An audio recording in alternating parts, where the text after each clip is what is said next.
Halo Sensikers, kembali berjumpa bersama saya Denny Darko. Tidak ada yang namanya misteri, yang ada adalah tanda-tanda yang kita semua coba untuk mengerti. Kita beralih ke politik lagi.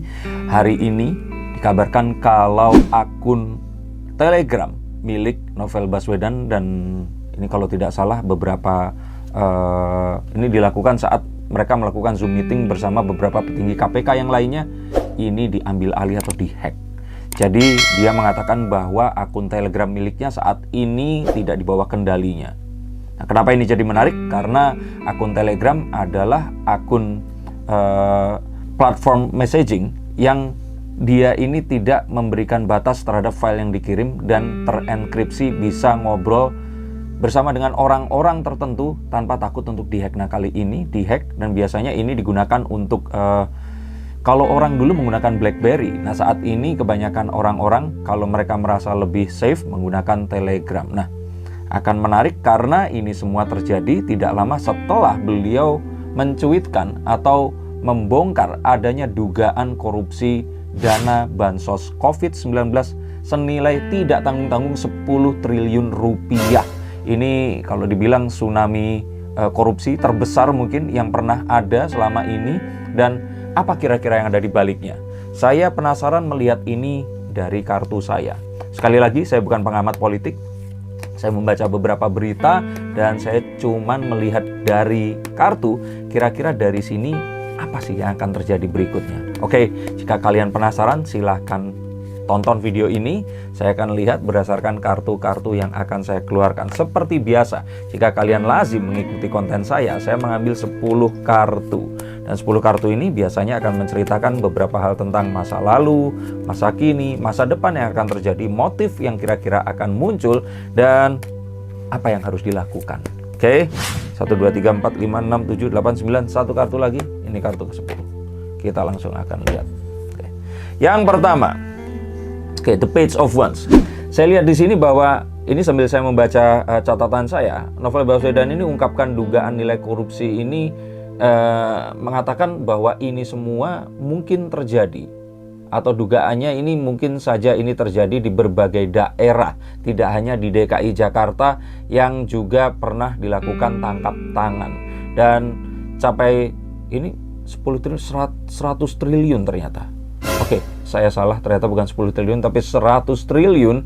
Dia mengindikasikan di berbagai daerah karena apa yang terjadi di Jakarta atau Jabodetabek ini mungkin untuk direplikasi dan bisa dilakukan oleh orang-orang yang ada di daerah. Apakah ini memang terjadi atau tidak, ini hanya merupakan dugaan. Tapi dugaannya tentu saja dugaan seorang penyidik KPK dengan pengalaman puluhan tahun, nggak bisa dijadikan kesamaan dengan dugaan saya yang meramal menggunakan kartu. Saya pikir ini mengumpulkan data, dan olahan datanya saya pikir lumayan tajam. Sehingga apa yang dikatakan ini terus kemudian menimbulkan reaksi keras dari banyak pihak. Nah, kenapa ini menimbulkan reaksi keras, dan reaksi keras itu bisa diartikan sebagai apa, kita akan lihat di kartu berikutnya. Tapi memang ini memerlukan sebuah penelitian dan harus secara cepat. Karena kalau kita hanya menilai ini dari ungkapan atau ucapan saja, ini akan susah. Dan jika ini tidak dilakukan penelitian, juga akan ditakutkan satu hal yang buruk akan terjadi. Hal itu apa? Pola yang muncul ini adalah pola yang memang lazim dan mungkin saja untuk terjadi. Pola korupsi. Ada dana yang besar, terus kemudian disalurkan, tapi mungkin saja kurang transparan, sehingga saat KPK mengatakan itu tadi, ada satu indikasi yang memang mengarah ke sana. Apakah memang betul ini nanti akan bisa dibuktikan oleh KPK? Kita tunggu saja. Dan yang berikutnya di sini adalah, ada satu orang atau beberapa pihak yang mengatakan apa yang dilakukan ini adalah sebuah kebodohan. Ini adalah sesuatu yang ceroboh. Kenapa? Karena kalau kita membuka sebuah kasus tanpa sebelum kita melakukan pembongkaran kasus itu tadi, yang ditakutkan adalah orang-orang ini nanti akan menghilangkan barang bukti. Nah, misalkan ada satu barang yang hilang, terus kita umumkan bahwa barang itu hilang, takutnya orang yang nyolong, ya orangnya pasti akan mencoba untuk menghilangkan bukti, apakah CCTV, atau dia melakukan olah TKP untuk menambah alibi, atau apa, ini yang ditakutkan. Dan terus kemudian semua orang berspekulasi, apakah memang ini ada motif tertentu dengan pengungkapan ini. Karena sejatinya KPK atau seorang penyidik harus melakukan ini dalam kondisi senyap. Tidak ada yang tahu, tiba-tiba tangkap tangan seperti itu. Tapi ini kenapa kok diumumin dulu? nanti apa nggak orang-orang yang malah lari? Begitu pemikiran orang-orang. Nah, sehingga yang ditakutkan adalah di sini ini adalah strategi untuk Bandung Lautan Api atau whistleblower. Nah, Bandung Lautan Api maksudnya adalah ya udahlah, toh juga akhirnya saya juga udah nggak akan ada di KPK lagi, udah saya bongkar aja semua. Toh juga nanti kalau nggak saya katakan sekarang nggak ada yang berani bongkar. Itu Bandung Lautan Api. Tapi kalau whistleblower, dia berusaha untuk menguak sesuatu dan orang-orang ini nggak ada yang berani ngomong. Akhirnya ya sudahlah, nggak apa-apa, saya jadi martir, saya yang ngomong. Nah, apa motif Novel Baswedan di sini? Kita masih belum tahu. Tetapi yang pasti di sini kita tahu bahwa ini adalah sebuah pengungkapan yang tidak tanggung-tanggung lagi. Ini tidak main-main, sesuatu yang besar, dan ini di depan mata kita jika ini memang terjadi. Artinya apa? Sesuatu yang harusnya disalurkan, ini 100 triliun yang harusnya disalurkan ini, beberapa triliunnya ini dikorupsi. Dan artinya, kebayang nggak kalau kemarin ini banyak orang yang meninggal karena COVID-19, harusnya mereka masih bisa diselamatkan jika dana tersebut tidak dikorupsi. Ini adalah sesuatu yang amat sangat jahat dan harus diselidiki keberadaannya. Yang saya lihat lagi di sini adalah akan banyak orang-orang, pimpinan-pimpinan yang kegerahan. Mereka ini pasti akan merasa, ya itu tadi, dengan apa yang dicuitkan itu tadi, mereka akan merasa marah. Tapi bukan berarti mereka ini pelakunya loh. Bisa jadi mereka pelakunya, bisa jadi bukan. Malah pelakunya adalah yang diam ini tadi. Tapi apa yang dikatakan dan apa yang diungkapkan ini, otomatis pasti akan membuat banyak pihak ini geram dan marah. Terbukti dengan peretasan Telegram ini tadi. Artinya, ini ada seseorang yang berusaha mengungkapkan dengan cara itu tadi. Apakah ini berlatar politik atau yang lain, kita tidak bisa simpulkan sebelum adanya penyidikan dan pembuktian. Tetapi saat ini terjadi, itu merangsang orang lain untuk melakukan satu tindakan dengan ekstremitas yang serupa. Dan ini tentu saja menarik untuk kita yang menonton, tapi amat sangat berbahaya untuk penegakan hukum dan yaitu tadi, proses sesuatu yang sedang diselidiki ini nanti. Tapi apakah ini adalah satu taktik yang dia lakukan? Coba tulis komentar di bawah ini, saya juga pengen tahu. Yang saya pikir di sini ini kayak menambah kegaduhan dan membuat semua orang bertanya-tanya. Setelah kemarin Presiden Jokowi juga akhirnya mengatakan bahwa yang tidak lulus ini masih berkesempatan untuk menjadi ASN dengan adanya pelatihan untuk mereka mengikuti tes wawasan kebangsaan sekali lagi. Tapi dengan ini jadi sesuatu yang kisruh yang kita susah mengartikannya.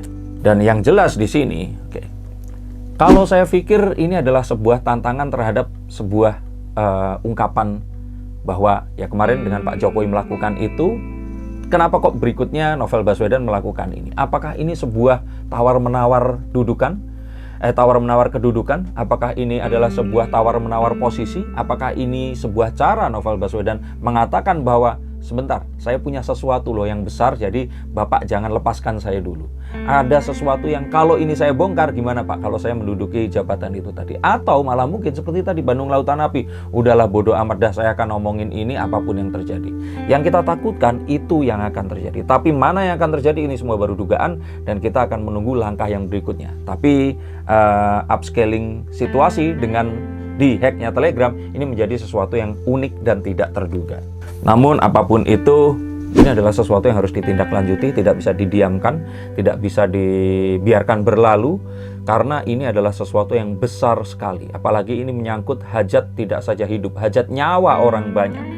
Yang mana kita tahu bahwa sebentar lagi kita mau tidak mau, semoga ramalan saya salah, kita akan menghadapi gelombang berikutnya COVID-19 yang katanya sudah 26 orang di Bali yang sudah terindikasi dengan varian baru COVID ini. Semoga ini bisa dibendung dan diredam, dan jika bansos ini memang ada dan bisa dimaksimalkan, seharusnya ini bisa untuk dihentikan. Semoga uangnya masih ada ya, kalaupun memang ini dikorupsi oleh orang-orang yang tidak bertanggung jawab tersebut. Saya akan lihat ini barengan munculnya nanti.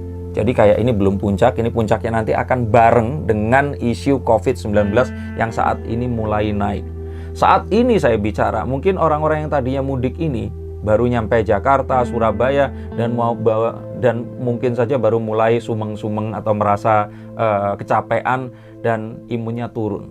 Saya tidak mendoakan mereka sakit, tapi kalau merasa seperti itu segera istirahat, isolasi mandiri, karena ya sudahlah, kalau sudah kadung mudik, udah pulang terus kemudian berhasil balik, ya sudah, alhamdulillah sudah sehat. Tapi kalau ternyata nanti kondisi tubuh menurun, segera kunjungi dokter atau ahli kesehatan, karena kemungkinan ternyata terjangkit COVID itu jauh lebih besar. Maka dari itu jangan jadikan diri kalian transmitter atau orang yang akan menyebarkan. Segera redam itu tadi dan dikontaminasi. Kita akan tahu juga bahwa akan ada pejabat-pejabat pemerintah yang diselidiki dan mereka akan dicopot. Sehingga dari ini semua, ini memastikan bahwa apapun nanti yang akan diteriakkan oleh siapapun, ini menjadi penting. Bahwa pemerintah saat ini bukan pemerintah yang tutup mata, tutup telinga, tutup mulut, karena di sini semuanya jadi penting. Seperti hari ini tadi, Bu Risma sebagai Menteri Sosial akhirnya juga mengumumkan bahwa pada tanggal 1 Juni beberapa hari ke depan ini akan melaunching sebuah aplikasi yang akan bisa men-traceback atau melaporkan pendistribusian bansos dari COVID-19 tersebut. Dan dari ini semua, ini adalah sebuah tindak lanjut yang cepat dan harapannya pemerintah juga melakukan hal yang serupa dengan yang dilakukan oleh Bu Risma, segera menindaklanjuti apapun yang dicuitkan oleh Pak Novel ini tadi. Tapi memang ini semua baru awal, karena The Tower mengatakan bahwa sepertinya entah dari Novel atau mungkin dari orang yang lain lagi, rupanya ini adalah sebuah sumbu yang baru dinyalakan. Ledakannya belum saat ini. Kita akan melihat di tahun ini juga akan ada pembongkaran lagi.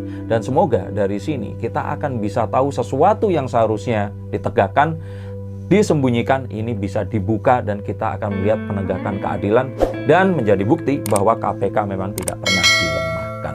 Apapun tadi, sebaiknya kita sebagai bangsa Indonesia selalu bersama, bersatu, tidak berasumsi sebelum kita melihat ada bukti-bukti yang akan mengemuka, dan kita semua tetap mengikuti dan percaya kepada pemerintah akan apa yang terjadi. Terima kasih sudah menyaksikan tayangan ini. Sampai jumpa di tayangan berikutnya. Salam.